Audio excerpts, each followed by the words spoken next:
Épître aux Philippiens, chapitre 3, verset 15.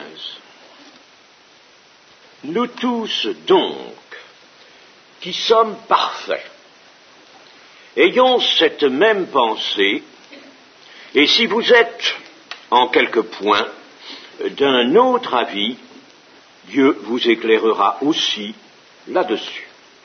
Seulement, au point où nous sommes parvenus, marchons d'un même pas. Soyez tous mes imitateurs, frères, et portez les regards sur ceux qui marchent selon le modèle que vous avez en nous, car il en est plusieurs qui marchent en ennemis de la croix de Christ. Je vous en ai souvent parlé, et j'en parle maintenant encore en pleurant. Leur fin sera la perdition. Ils ont pour Dieu leur ventre. Ils mettent leur gloire dans ce qui fait leur honte. Ils ne pensent qu'aux choses de la terre. Mais notre cité à nous est dans les cieux, d'où nous attendons aussi comme Sauveur le Seigneur Jésus-Christ, qui transformera le corps de notre humiliation en le rendant semblable au corps de sa gloire, par le pouvoir qu'il a de s'assujettir toutes choses. Nous allons nous efforcer de méditer sur ce passage. L'apôtre, continuant sa démonstration précédente, que nous avons terminée samedi, enchaîne par cette première déclaration, nous tous donc qui sommes parfaits. Voilà quelque chose sur quoi il faut que nous nous arrêtions, parce que nous avons en nous généralement une notion attachée à ce mot de parfait ou le substantif perfection. Nous avons une notion qui, en général, est fausse. Parfait.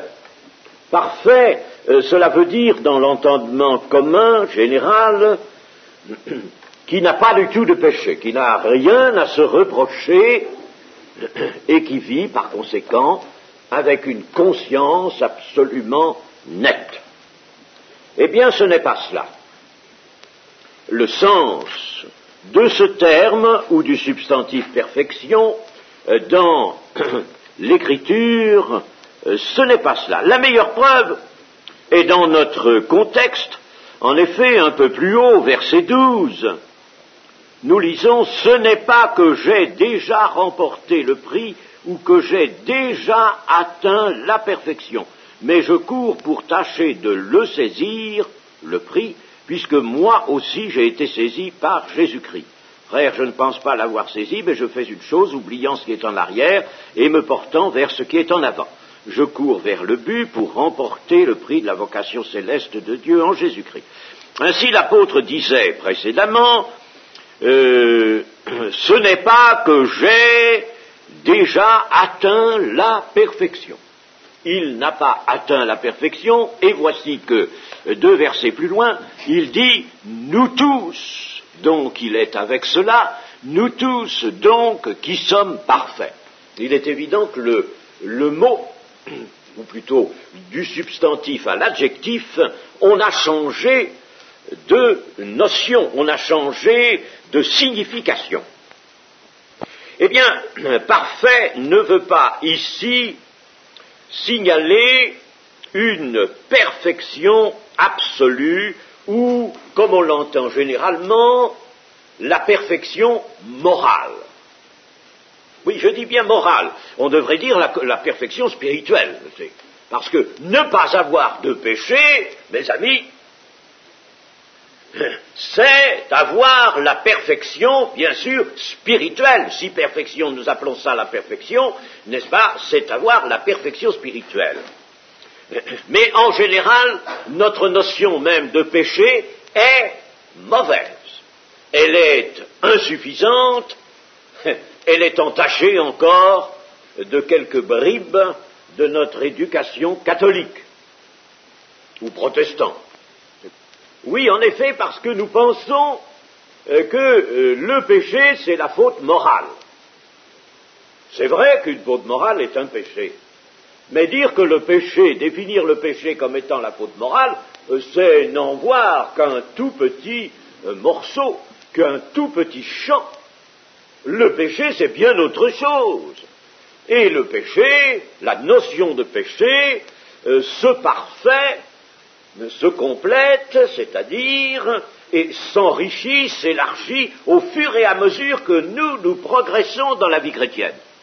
Il y a des choses, par exemple, qui pour un jeune chrétien ne seraient pas vues comme par Dieu, parce que c'est Dieu qui est bien sûr qui décide sur le point de savoir s'il y a ou il n'y a pas péché. Eh bien, une chose donc pourrait ne pas être péché parce qu'il ne sait pas, parce qu'il n'a pas pu encore envisager cela, il en est à l'enfance. Alors, l'Évangile l'a saisi, il est tout heureux. Il a une notion très embryonnaire, disons, de la sainteté, qui est souvent belle d'ailleurs, mais il ne peut pas tout envisager. Et alors, pour lui, une certaine chose pourrait ne pas être péché. Pour un chrétien avancé, ce serait la même chose, serait au contraire un péché. N'est-ce pas? Vous voyez que là, au fur et à mesure de notre croissance, eh bien, la notion de péché s'élargit, parce qu'il y a des choses que nous savons, et quand nous savons une chose, quand nous avons été éclairés sur une chose, si nous ne la faisons pas, nous sommes dans le péché. Nous sommes dans l'offense au Seigneur, parce que nous refusons l'obéissance. Oh, il y aurait beaucoup à dire sur cette notion d'obéissance. Ainsi donc, le péché n'est pas seulement la faute morale. Si, par exemple, je manque à ce que je dois apporter à l'Éternel, si, par exemple, je ne suis pas suffisamment vigilant, je suis dans le péché, dans l'offense au Seigneur, qui a dit d'être vigilant. Si je peux être vigilant d'une certaine manière, en une certaine intensité, si vous voulez, que je me tiens en retrait, eh bien, je suis dans le péché. Vous voyez, et pourtant, ce n'est pas moral, n'est-ce pas, mais c'est dans le champ purement spirituel. Et beaucoup de péchés se situent là. Un chrétien doit savoir cela. S'il n'est pas fervent d'esprit comme il devrait l'être, il est dans le péché. Que voulez-vous? Il est dans l'offense au Seigneur. S'il se laisse aller, s'il est indolent, s'il ne prend pas garde à sa voix à tout moment, il peut fort bien offenser Dieu et être par conséquent dans le péché. S'il ne fait pas quelque chose qu'il pourrait faire pour le prochain ou pour un frère dans l'Église, quand je dis frère, je dis sœur aussi, comme dans l'Écriture, eh bien, s'il pouvait faire quelque chose et qu'il ne le fasse pas, parce que il aura un moment de paresse ou d'indolence, enfin, il ne le fait pas, eh bien, c'est un péché de ne pas faire quelque chose qu'il aurait pu faire et que sa conscience lui montrait qu'il aurait dû faire. Et que la connaissance qu'il a de la volonté de Dieu, le point où il en est arrivé de sa connaissance, lui indique aussi qu'il aurait dû faire cela. Négliger quelque chose, c'est un péché. Alors vous voyez qu'il y a dans le champ spirituel quantité donc d'occasions de péché et il faut y prendre garde. Mais ici, ce n'est pas la perfection morale qui est visée. Le mot signifie ici, nous allons prendre une expression qui est dans l'hébreu, l'épître aux Hébreux, signifie l'homme fait. L'homme fait. L'homme mûr, spirituellement mûr. Il y a une certaine maturité spirituelle. Parfait, c'est dans le sens que l'emploi, la science, quand on parle par exemple d'un insecte, on employait beaucoup cet adjectif, un insecte parfait, c'est-à-dire un insecte qui est adulte et qui est développé, qui a absolument tous les éléments de l'insecte adulte. Il n'y a plus autre chose à attendre. Chez les insectes, souvent, il y a différentes phases à traverser, n'est-ce pas? Alors, on dit l'insecte parfait quand il est arrivé à la dernière phase de son développement. Eh bien, c'est dans ce sens-là. Et nous allons voir ça dans les textes. 1 Corinthiens 2,6.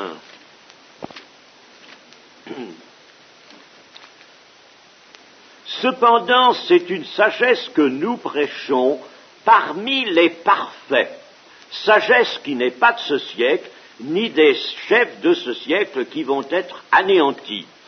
Parfait, ici, vous allez trouver dans le chapitre 3 de cette même épître un autre terme qui lui correspond. Chapitre 3, verset 1. Pour moi, frères, ce n'est pas comme à des hommes spirituels que j'ai pu vous parler, mais comme à des hommes charnels. Voilà, n'est-ce pas, une antithèse entre hommes spirituels et hommes charnels qui nous fait mieux comprendre ce que sont les parfaits dans ce sens. Alors, c'est une sagesse que nous prêchons parmi les parfaits, c'est-à-dire parmi les hommes mûrs. Vous comprenez que la sagesse dont Paul fait mention ici, cette sagesse, elle est mal entendue des hommes charnels, qui peuvent être des chrétiens, oui, mais qui sont encore des enfants en Christ. C'est une situation qu'il ne faut pas, d'ailleurs, n'est-ce pas, considérer comme susceptible de durer. C'est une situation qui ne peut pas s'éterniser du tout, ça, n'est-ce pas? Mais enfin, elle est envisagée par l'Écriture. Il n'est pas dit que les hommes charnels soient des hommes inconvertis, selon l'expression que nous aimons bien employer, ou des hommes qui ne soient pas nés de nouveau. Ce sont, disons, des chrétiens attardés qui ne croissent pas, qui ne grandissent pas, qui restent dans l'enfance, et dans cet état d'enfance, ils vont encore s'attacher à beaucoup de choses qui leur seront désignés, signalés par la chair, c'est-à-dire qu'ils auront, n'est-ce pas, des désirs de la chair auxquels ils vont encore céder. Donc, les parfaits, ce sont ceux qui sont capables de recevoir une sagesse, la sagesse qui n'est pas de ce siècle, ni des chefs de ce siècle, qui vont être anéantis. Nous prêchons la sagesse de Dieu, mystérieuse et cachée, que Dieu, avant les siècles, avait destinée pour notre gloire. Cette sagesse, oh mes amis, en avons parlé de cette sagesse, comme nous en avons besoin, dans la Pentecôte. Oui, parce que c'est de ce côté-là que nous sommes attaqués. Et si nous sommes attaqués de ce côté-là par des gens qui ne sont pas pentecôtistes et qui dénigrent la position pentecôtiste, c'est-à-dire la doctrine même pentecôtiste, qu'on appelle pentecôtiste, c'est-à-dire la doctrine qui comprend le baptême dans le Saint-Esprit, le parler en langue, les dons spirituels comme choses actuelles, n'est-ce pas? Eh bien, ces gens-là nous disent, voyez-vous, ils disent qu'ils ont des dons, ils disent qu'ils ont le Saint-Esprit. Voilà le grief qu'on nous fait. Ils disent qu'ils ont le Saint-Esprit, puis regardez comment ils se conduisent. Alors j'en reviens à cette conclusion, c'est que nous qui avons ces dons spirituels, qui les exerçons, et qui recherchons la plénitude du Saint-Esprit, et nous avons raison de le faire. Bon, mais recherchons aussi de grâce, recherchons la sanctification sans laquelle nul ne verra le Seigneur. Nous recherchons cette sanctification, et nous sommes, avec ce passage des Philippiens, en plein sur ce sujet-là. Recherchons cela. Sans ça, nous avons une pauvre et lamentable Pentecôte, je vous le dis, une pauvre Pentecôte. Or, une pauvre Pentecôte, eh bien, vraiment, c'est triste, parce que la Pentecôte devrait être, elle, la plus riche. C'est pas que nous nous vantons, c'est pas que nous voulons être supérieurs aux autres, ça aussi on nous en accuse.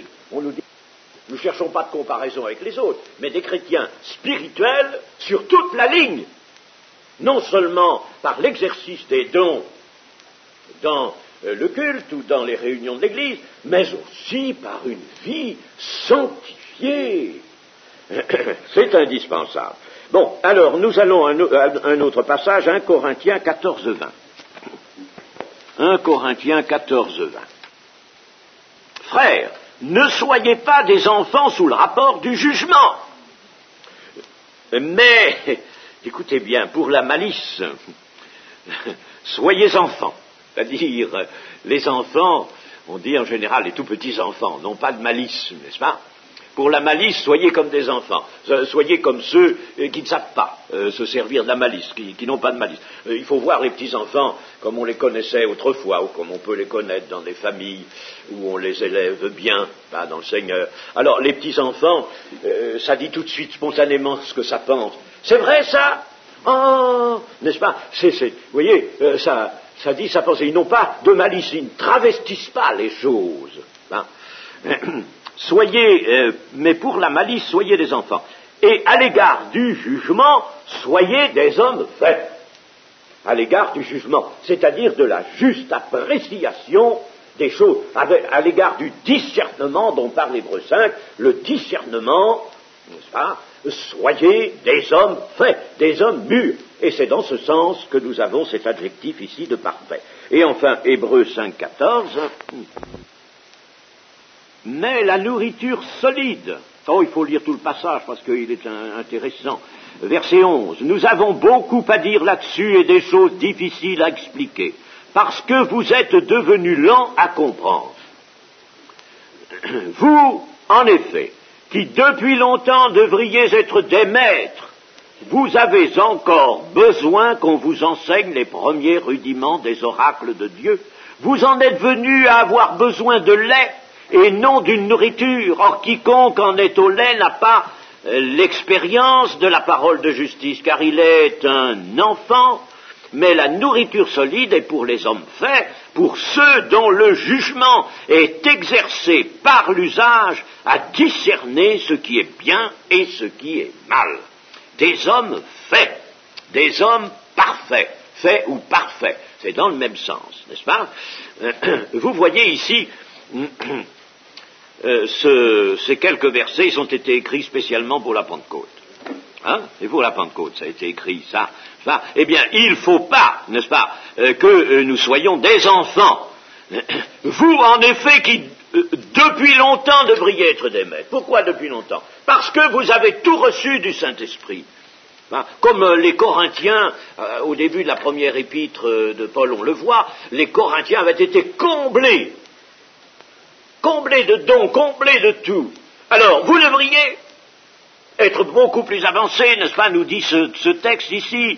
Or, on constate une chose, que vous avez encore besoin qu'on vous enseigne les premiers rudiments des actes de Dieu. Vous en êtes venus, des oracles de Dieu, vous en êtes venus à avoir besoin de lait, non d'une nourriture solide. C'est ce que, je vous l'ai dit, je reprochais, n'est-ce pas, à des sœurs qui, elles, sont très heureuses quand elles entendent un message d'évangélisation. Il n'y a que ça qui leur convient, il n'y a que ça. On leur dit, vous êtes sauvés, n'est-ce pas? Vous croyez, alors si vous croyez, vous êtes sauvés, et c'est fini, il n'y a plus rien à faire.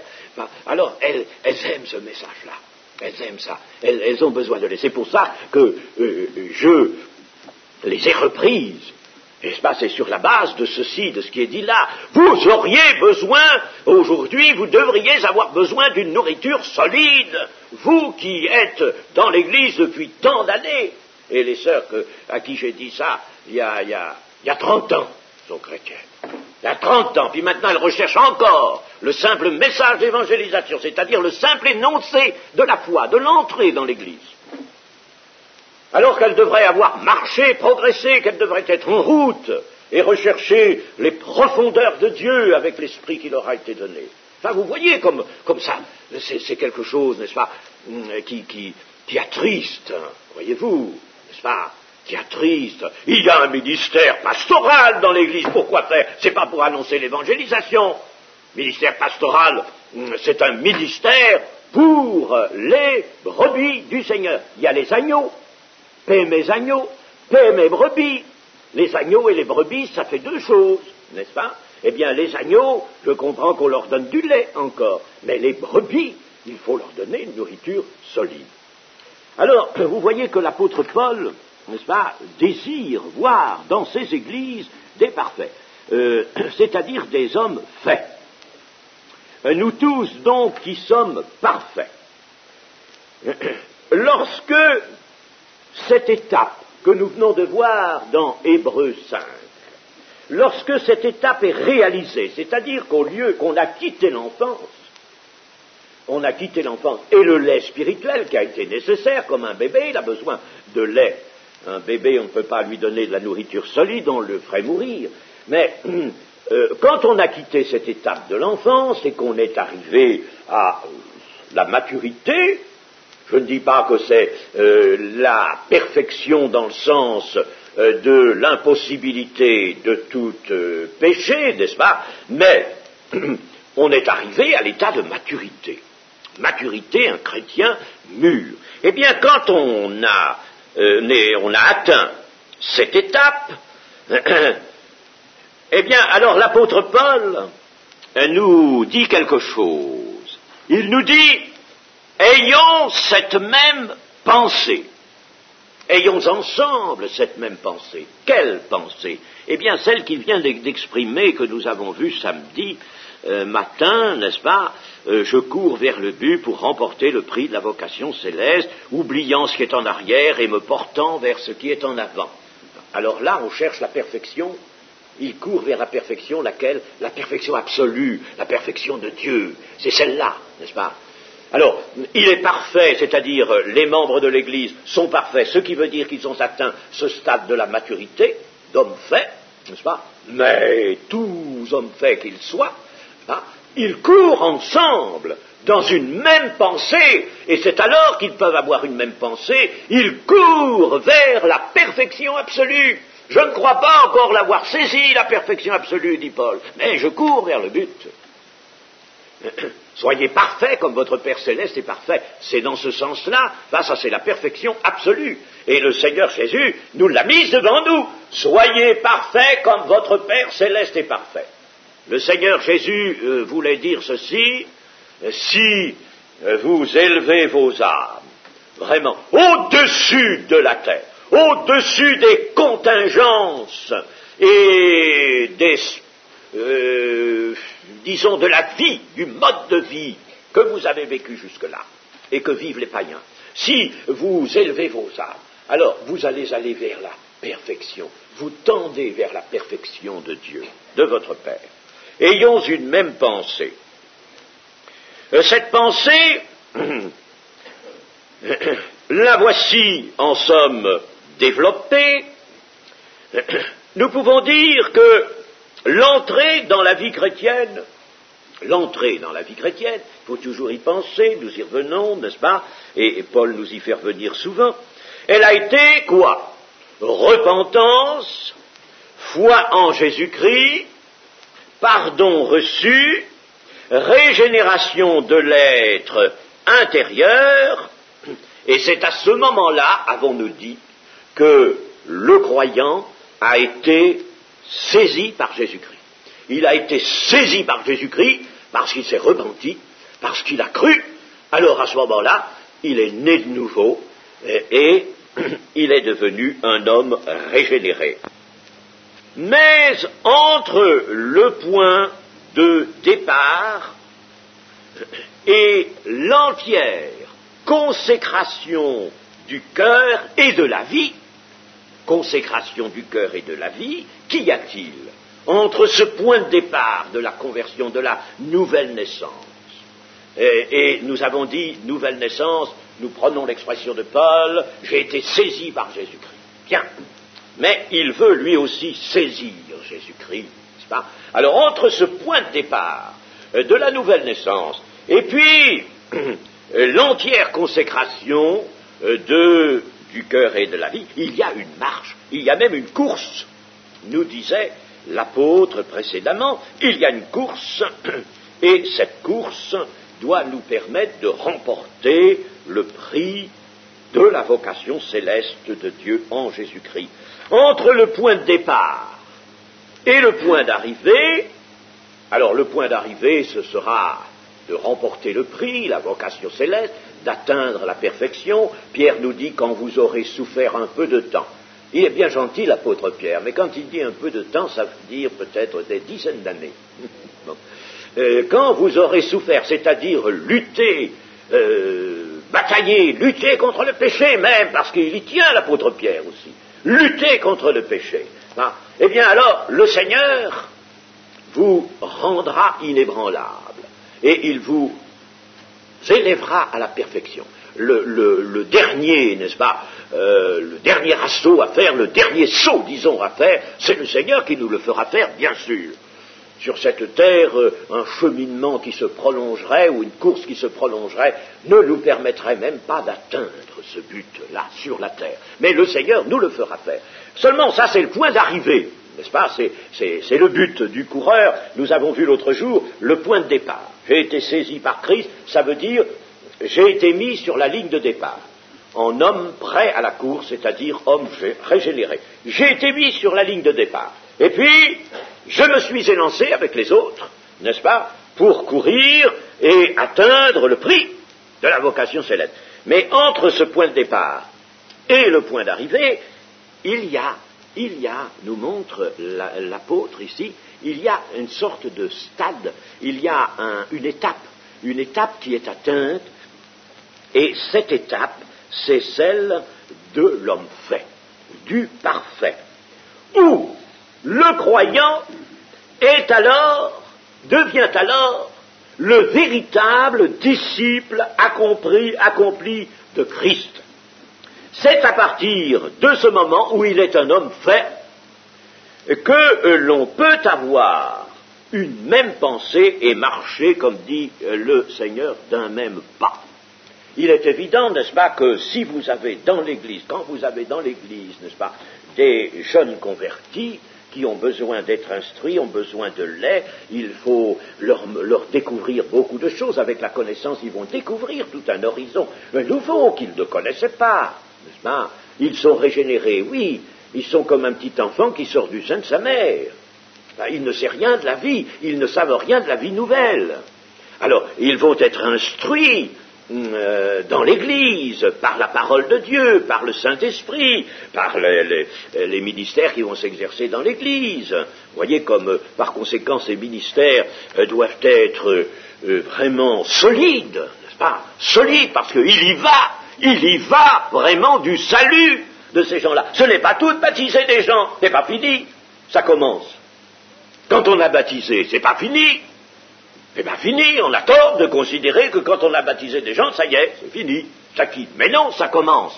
La course va commencer pour eux seulement, n'est-ce pas? Alors, là, il faut évidemment dans l'Église leur apprendre à marcher, comme on apprend un petit enfant à marcher. Mais les autres qui sont parfaits, c'est-à-dire qui sont des hommes faits, eux, ils doivent tous marcher d'un même pas.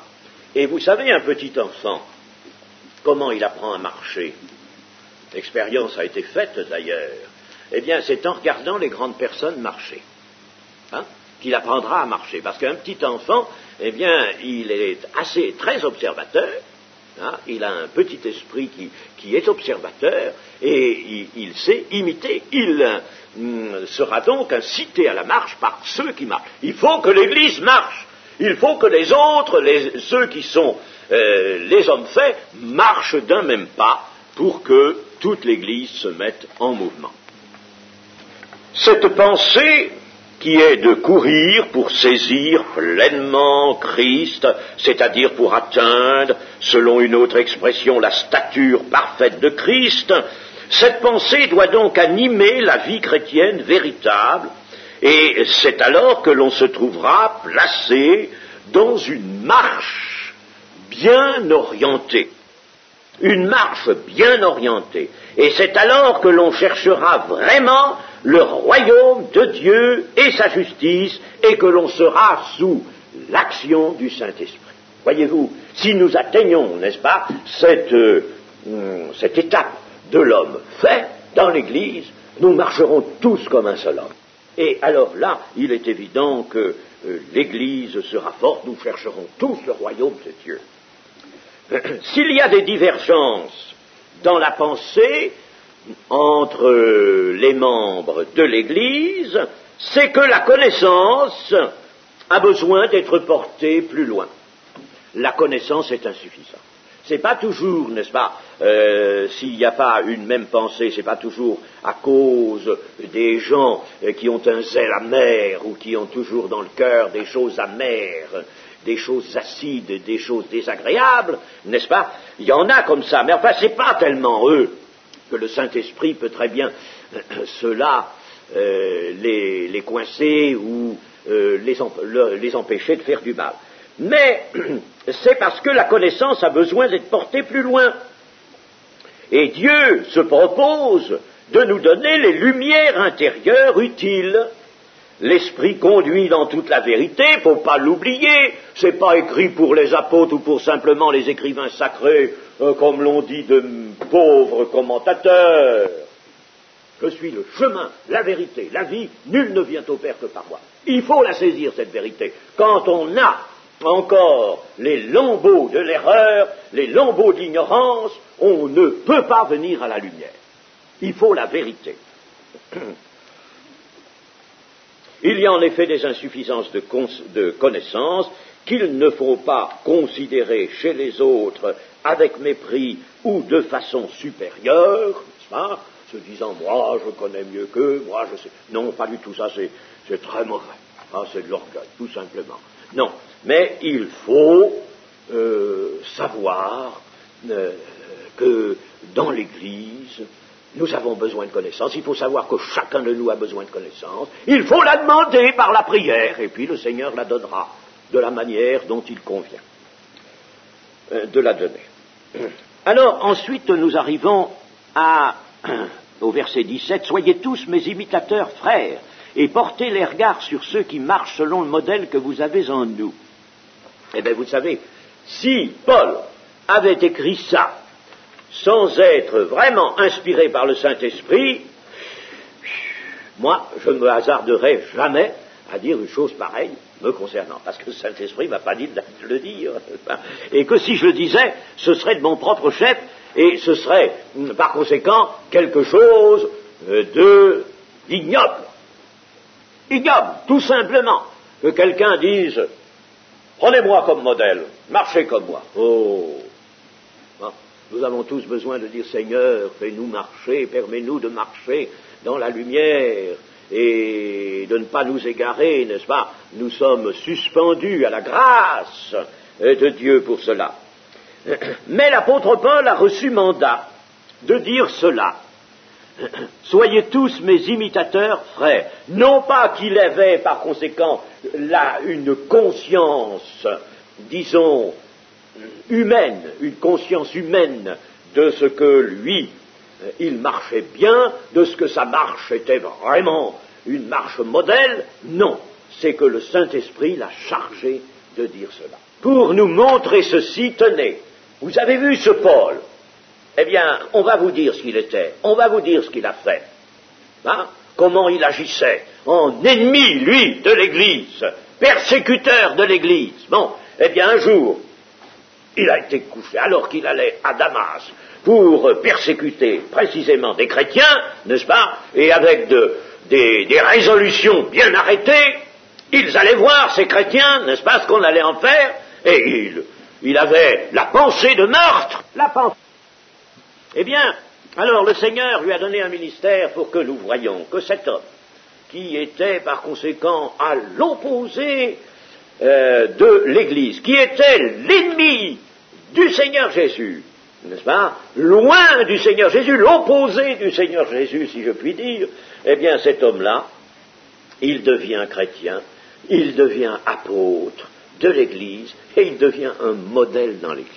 Alors, le Seigneur veut nous dire, eh bien, si de ce loup de Benjamin, j'ai pu faire un apôtre, et voyez comment il a marché, parce que alors là, vraiment, ça s'étale dans toutes les épîtres, c'est pour ça qu'il y a tant de place donnée à Paul. Alors, si vous voyez, n'est-ce pas, que cet homme a marché comme cela, alors vous pouvez penser que vous marcherez aussi. Vous, quel que soit votre passé, quel qu'ait été votre passé, que vous ayez lutté même contre l'amour de votre Seigneur, du moment que vous avez été régénérés, vous pouvez marcher comme il a marché lui-même.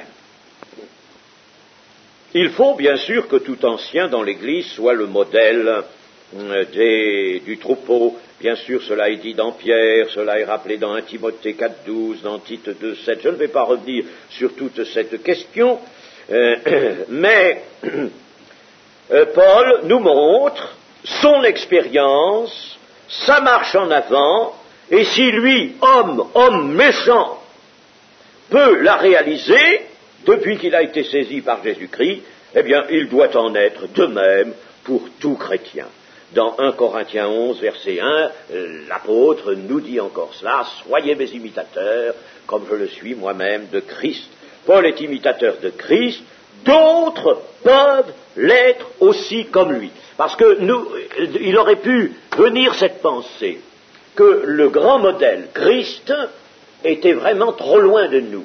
Et il fallait qu'au début de l'Église, il y ait un homme de très mauvaise extraction, de très méchante extraction, puis alors un homme qui était, s'il vous plaît, supérieur par toute son instruction, par toute sa culture du moment, les titres qu'il avait, n'est-ce pas, dans la société du moment, eh bien, cet homme régénéré, eh bien, il peut être imitateur de Jésus-Christ. Alors, s'il peut être imitateur de Jésus-Christ, tout le monde peut l'être, à condition d'être régénéré, n'est-ce pas? Tout le monde peut être imitateur de Jésus-Christ. Il est en somme un exemple vivant d'un homme qui est engagé dans une vie nouvelle parce qu'il est crucifié, parce qu'il a compris cela et parce qu'il a accepté d'être crucifié pour le monde et que sa vie soit cachée désormais en Christ.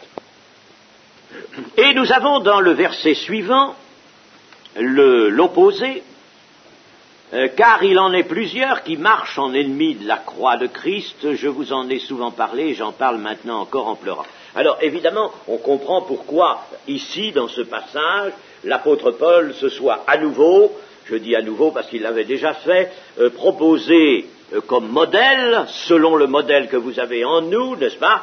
Parce qu'il y a d'autres modèles qui sont très mauvais. Il y en a d'autres modèles. Et ces modèles, il en parle dans le verset 18, ceux qui marchent en ennemis de la croix de Christ. Alors il faut que nous voyions cela. Le verset 19 nous éclaire sur ces gens-là. Leur fin sera la perdition, ils ont pour Dieu leur ventre, ils mettent leur gloire dans ce qui fait leur honte, et ils ne pensent qu'aux choses de la terre. C'est excessivement grave parce que c'est pas moi qui le dis, personne ne peut le dire, mais c'est le Saint-Esprit qui le dit, leur fin sera la perdition. Ils sont perdus, ces gens-là. Ils sont perdus. Alors, c'est excessivement grave, n'est-ce pas? Nous venons, en somme, de voir avec les parfaits, avec ceux qui vont marcher selon le modèle que l'apôtre Paul met devant leurs yeux. Alors, nous venons de voir ceux qu'on pourrait appeler, si vous voulez, les hommes du ciel, les parfaits. Les hommes faits, ce sont les hommes du ciel, sont en marche vers le ciel. Les hommes du ciel, ou on pourrait dire les hommes du royaume des cieux. Le royaume des cieux est à eux. Ce sont les hommes du royaume des cieux. Mais maintenant, l'apôtre nous donne à voir les hommes de la terre. C'est pour ça que je les appelle les hommes du ciel, c'est pour faire contraste avec les autres qui marchent en ennemis de la croix. Ce sont des hommes de la terre. Alors, n'est-ce pas, il nous revient quelque chose à l'esprit, c'est l'enseignement de Romains 8.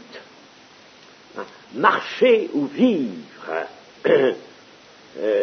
selon l'esprit et non selon la chair. Et puis, ce même enseignement, en des termes légèrement différents, marcher en s'affectionnant aux choses d'en haut et non plus en s'affectionnant, en s'attachant aux choses d'en bas. Alors là, vous voyez que s'affectionner aux choses d'en bas ou marcher selon la chair, dans Romains 8, l'apôtre ne mâche pas ces termes, n'est-ce pas? Marcher selon la chair, c'est la mort. C'est la mort, nous dit-il. C'est la mort, c'est-à-dire c'est la perdition. On va vers la perdition. Marcher selon la chair.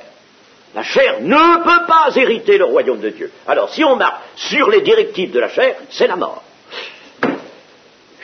Il faut bien vraiment que nous en soyons débarrassés de ces impulsions, ou de ces directions, ou de ces désirs de la chair. Toujours, elle, en appât vers les convoitises extérieures. Il faut que nous en soyons vraiment débarrassés. Il y a dans les églises des hommes ou des femmes qui font profession de vie chrétienne.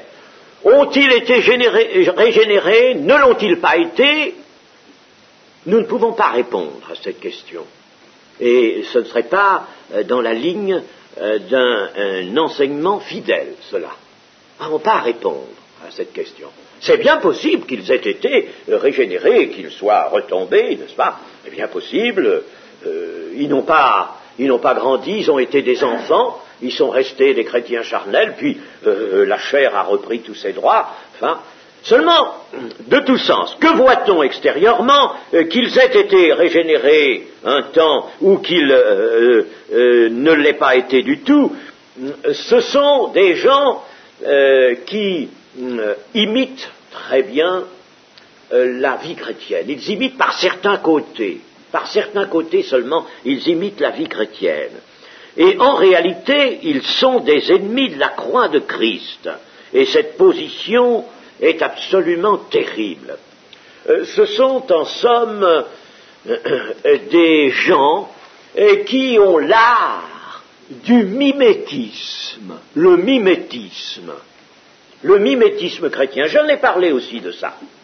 Le mimétisme chrétien. J'ai parlé du parasitisme chrétien et j'ai parlé du mimétisme.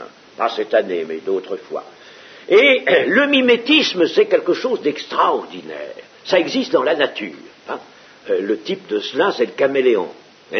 On pense souvent, n'est-ce pas, quand on voit quelqu'un changer d'opinion ou de position, on dit celui-là c'est un caméléon. Hein.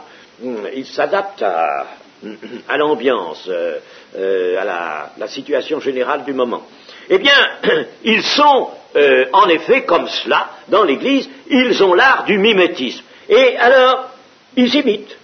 Mais vous diriez, vous vous y trompez, vous ne savez pas s'ils sont des chrétiens, comme quand vous voyez certains animaux, par exemple, sur une branche, mais vous les prenez pour une petite branche. Ils ont la même couleur, ils donnent exactement à l'œil la même structure que la branche ou que les feuilles. C'est extraordinaire. Eh bien, c'est cela. Dans l'Église chrétienne, il y a cela. Vous avez des hommes qui ont étudié plus avant ces choses-là.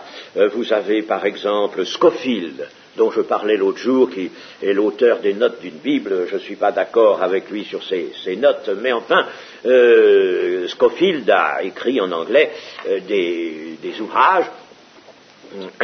Il avait une position évangélique, seulement sa position n'était pas celle de la Pentecôte, bien sûr. Et il a vu, lui, beaucoup des gens qu'il appelle d'un terme qui n'a pas été toujours employé dans le même sens, des professants. Scofield les appelle des professants. Des gens qui font profession d'être chrétiens, n'est-ce pas, et qui ne le sont pas vraiment. Et puis, vous avez aussi Finney. Finney qui en a beaucoup parlé, n'est-ce pas, les faux croyants ou les faux convertis, je crois, quelque chose comme ça, hein, faux convertis, faux croyants. Et alors, Finney, lui, il les décrit de fond en comble. Eh bien, c'est quelque chose de terrible. Ils sont là, on ne sait pas ce qu'ils sont, au juste. Et ça, je puis vous dire, n'est-ce pas, quand j'ai l'occasion de parler avec des pasteurs dans les églises, n'est-ce pas, il arrive que quelquefois ils me disent, eh bien, nous avons telle ou telle personne, est-elle vraiment convertie? On ne peut pas le dire. Alors, il faut faire attention à cela, attention à la chair, parce que nous pouvons avoir le sentiment vraiment d'être régénérés. Il se peut que le Saint-Esprit nous ait dit, n'est-ce pas, que nous étions des enfants de Dieu. Bon, mais attention à la chair, parce que la chair pourrait nous faire rentrer également dans cette catégorie des ennemis de la croix. La chair, tout simplement la chair, c'est elle l'ennemi. C'est elle qui est la cause de cette lamentable position. Alors, attention aux paroles, regardons Matthieu par exemple 12, verset 7, pardon, 12, 37, pas 7, 12, 37. C'est par tes paroles, car par tes paroles, tu seras justifié, et par tes paroles, tu seras condamné. Vous savez, m'est arrivé de méditer sur ce petit verset, en me servant bien sûr du contexte. Par tes paroles, tu seras justifié, par tes paroles, tu seras condamné. Alors quelqu'un qui est un peu trop dogmaticien, ne soyons pas ainsi, ça dira, mais comment on n'est pas justifié par les paroles, on est justifié par la foi en Jésus-Christ. Oui, tu peux avoir été justifié par la foi en Jésus-Christ, mais tes paroles trahissent que dans le fond, tu es un homme repris par la chair. Ou tu es un homme qui ne sait pas se détacher de la chair, tu n'as pas la foi pour te détacher de la chair, et puis tes paroles, tes propositions, tout ce que tu dis, sont dénués de toute valeur, de tout principe spirituel, alors tu parles comme un homme de chair. Et nous rejoignons ceci, par tes paroles tu seras condamné. Parce que tes paroles, elles vont montrer, attester contre toi que tu étais un homme de chair. Ah, c'est quelque chose de terrible, ça. Il faut, qu'est-ce que vous voulez, se placer devant des avertissements comme cela. Paul, d'ailleurs, n'a cessé d'avertir, dit-il, et c'est en pleurant qu'il en parle, mes amis. Alors nous, dans l'Église, nous passerions là-dessus. Hop, ben oui, on ne s'y arrête pas, on ne médite pas, nous survolons le texte biblique. Mais non, il faut s'y arrêter. Paul en parlait encore en pleurant. C'est donc que le danger était vraiment terrible, il le sentait, il le voyait ce danger dans l'Église. Et nous pouvons dire que nous le voyons aussi, nous, en notre temps, maintenant, dans l'Église. Attention, il y a ce danger-là. Ces hommes ou ces femmes acceptent la doctrine du salut. Ils font de l'Évangile simplement et uniquement la base d'une religion de principe et de forme. Ils font de l'Évangile une religion de principe et de forme. Ce sont eux qui vous demandent, est-ce que c'est péché de faire ceci, est-ce que c'est péché de faire cela? Une religion de principe et de forme. Mais le message spirituel, le message qui est, lui, un souffle de vie, ils ne l'ont pas reçu, ce message-là. Ce message-là, non, ne peut pas travailler en eux, ne peut pas les transformer, comme dit Paul dans les Romains 12, soyez transformés. Eux, ils sont réfractaires à cela. Une religion de principe et de forme. Mais le message spirituel et profond de l'Évangile, le grand souffle spirituel, qui nous vient de l'Esprit de Dieu quand nous nous servons comme il convient de la parole de Dieu, eh bien, ce message spirituel et profond, la crucifixion avec Christ, le renoncement à soi, le vrai renoncement à soi, cela, ils l'éludent. Ils n'en veulent pas, ils ne le prennent pas. Ils ne prennent pas cela. Ils ne le prennent pas. Ceux qui froissent l'amour-propre, ceux qui froissent l'orgueil de l'homme naturel, eh bien cela, ils l'ignorent. Quand il faut consentir, par exemple, à humilier le moi, oui,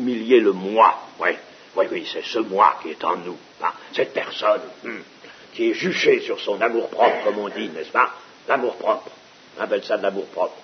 Pas pourquoi on a mis ce qualificatif à cet amour-là, c'est un amour de soi.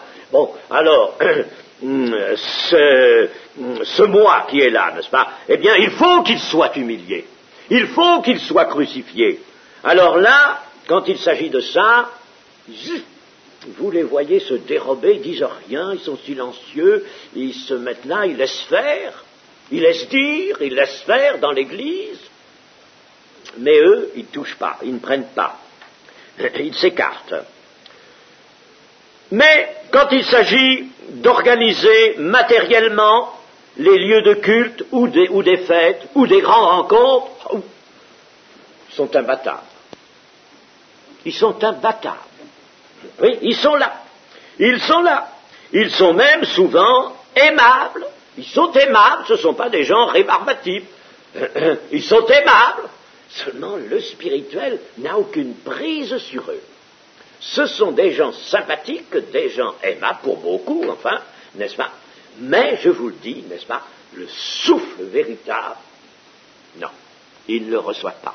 C'est pour eux, n'est-ce pas, l'Évangile, c'est une religion de principe et de forme. Et dans le fond, n'est-ce pas, je disais l'autre jour, en citant les Galates, que Christ est la fin de la loi, et je disais, Christ est la fin de la religion. Eh bien, ils en reprennent une religion, ils s'en font une nouvelle religion. Avec l'Évangile, on peut se faire une religion. La preuve, c'est le catholicisme et même le protestantisme tel qu'il est maintenant. On se refait une religion, n'est-ce pas?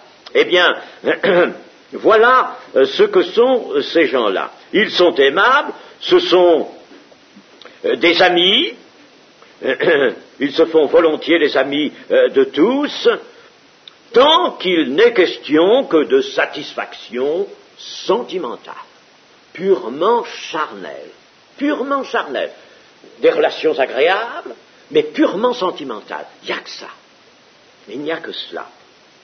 Mais pour lutter victorieusement dans la prière, pour consentir à porter chaque jour, sa croix, c'est pas moi qui le dis, c'est dans Luc, porter chaque jour sa croix, pour mourir vraiment au péché et au monde, ils se font les ennemis de la croix, n'en veulent pas. Il n'est pas question de mettre ça en pratique dans leur propre vie. Ils sont donc, à cet égard, des ennemis de la croix. Ne croyez donc pas que ces gens dont parle Paul ici soient des gens insupportables. Non, ce sont des gens très aimables, des organisateurs magnifiques. Je vous dis, si nous avons besoin d'un tas de choses, ils sont là pour vous le faire. Enfin, ils vont vous faire des fêtes, des rencontres splendides. C'est ça, très bien organisé. Ils vont d'ailleurs savoir très bien copier le monde.